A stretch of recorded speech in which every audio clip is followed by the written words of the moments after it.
The boardroom fell silent when the 13-year-old boy walked in, wearing shoes too, sizes too big and a shirt with frayed cuffs. Marcus Caldwell, worth $3 billion and owner of Caldwell Industries, didn't even look up from his phone.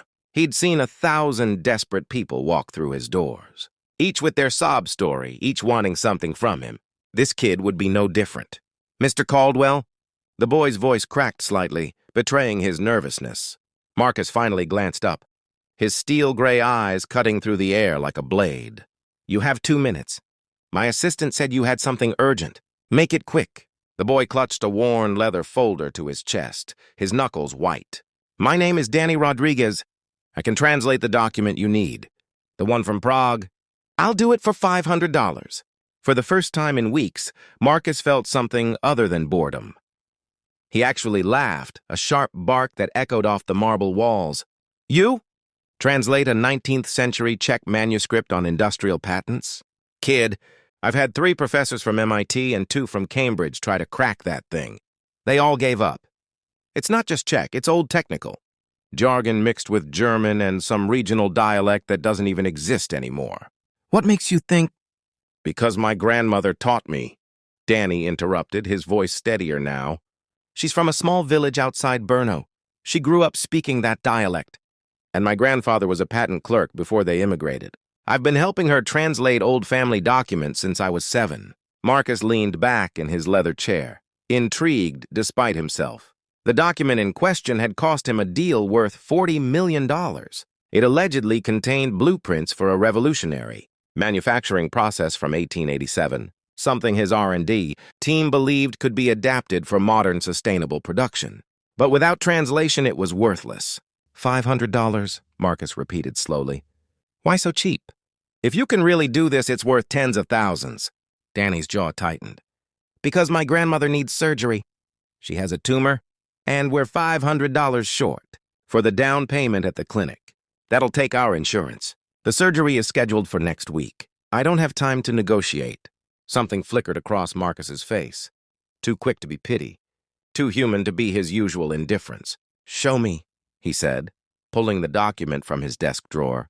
It was yellowed with age, the handwriting dense and cramped across fragile pages. Danny set down his folder and took the manuscript with careful hands that trembled slightly. His eyes moved across the page, and Marcus watched as the boy's expression shifted from concentration to recognition. Danny pulled out a notebook from his folder and began writing. "This first section talks about a pressing mechanism," Danny said quietly. "It's designed to reduce waste in textile manufacturing by exactly 43%. The inventor was angry because the factory owners wouldn't listen to him. He says here," Danny pointed to a particular phrase, "they prefer profit today over prosperity tomorrow. He's calling them short-sighted." Marcus felt his heart rate quicken. That phrase wasn't in any of the academic assessments he'd received.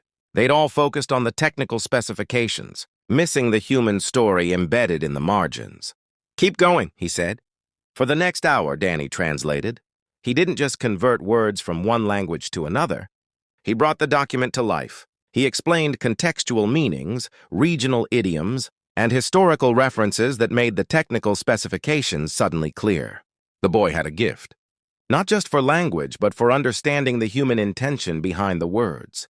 When Danny finished the first 5 pages, Marcus sat in stunned silence. "You're legitimate," he said, and it wasn't a question. "I told you I was."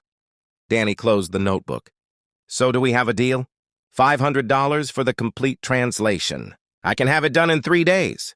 Marcus picked up his phone and pressed a button. "Linda, cut a check for $500 to Danny Rodriguez." He paused. "Actually, make that 50,000. Danny's eyes widened. "What? No, I said 500. "I heard what you said." Marcus stood and walked to the window overlooking the city. "But what you're doing is worth far more.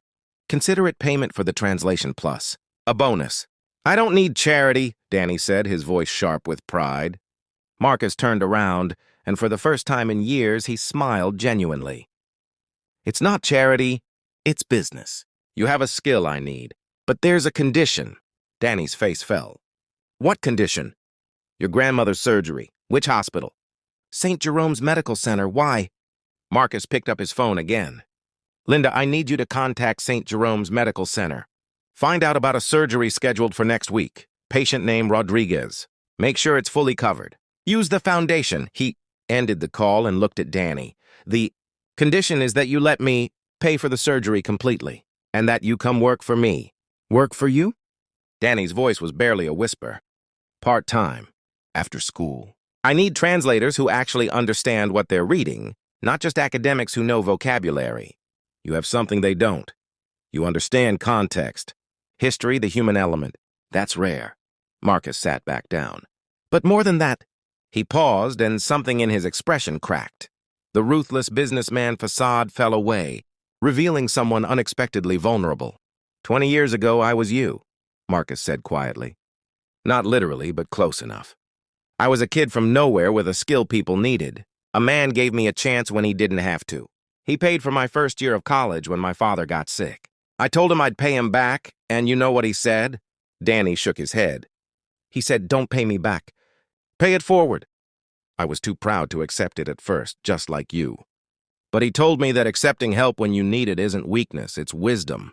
And giving help when you can isn't charity, it's humanity. Marcus stood and extended his hand. So here's the real deal. I pay for your grandmother's surgery, no strings attached. You translate this document and any others I need, and I pay you market rate, not $500, but what the work is actually worth. And when you're older, when you've built something of your own, you find some kid who needs a chance and you give it to them. That's how you pay me back. Danny stared at the outstretched hand, tears streaming down his face. He'd walked into this office expecting to be dismissed, laughed at, maybe thrown out by security. He'd been prepared to beg if necessary. He hadn't been prepared for kindness. Why? Danny asked, his voice breaking. You don't even know me. Marcus's smile was sad, weighted with memory. Because someone once asked me the same question, and I gave them the same answer I'm about to give you because I can. Because it's right. Because we're all one bad day away from needing help, and we're all one good choice away from being someone's miracle. Danny took his hand, shaking it firmly despite the tears. Thank you, he whispered. I'll make you proud. I promise. I know you will. Marcus squeezed his shoulder. Now get that notebook out. We have work to do. 3 days later, Danny delivered the complete translation. It was flawless, detailed, and included historical annotations that Marcus's legal team said made it infinitely more valuable. The deal that had fallen through was resurrected, and Caldwell Industries secured the patent rights that would revolutionize their manufacturing process. Danny's grandmother had her surgery. It was successful. She recovered fully, and on her first day home, Danny told her the whole story. She held his face in her weathered hands and said in Czech, You see? This is what I taught you language is for, not just to speak to people, but to speak for them, to build bridges where there are walls. 10 years later, Marcus Caldwell stood in that same boardroom, now looking at a young man in a perfectly fitted suit. Danny Rodriguez had just graduated top of his class from Columbia University, where Marcus had quietly funded his scholarship.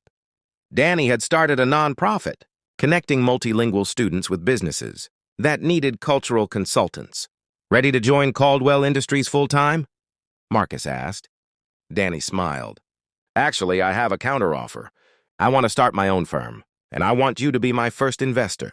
Marcus laughed, the same sharp bark, but this time it was filled with pride. Tell me about it.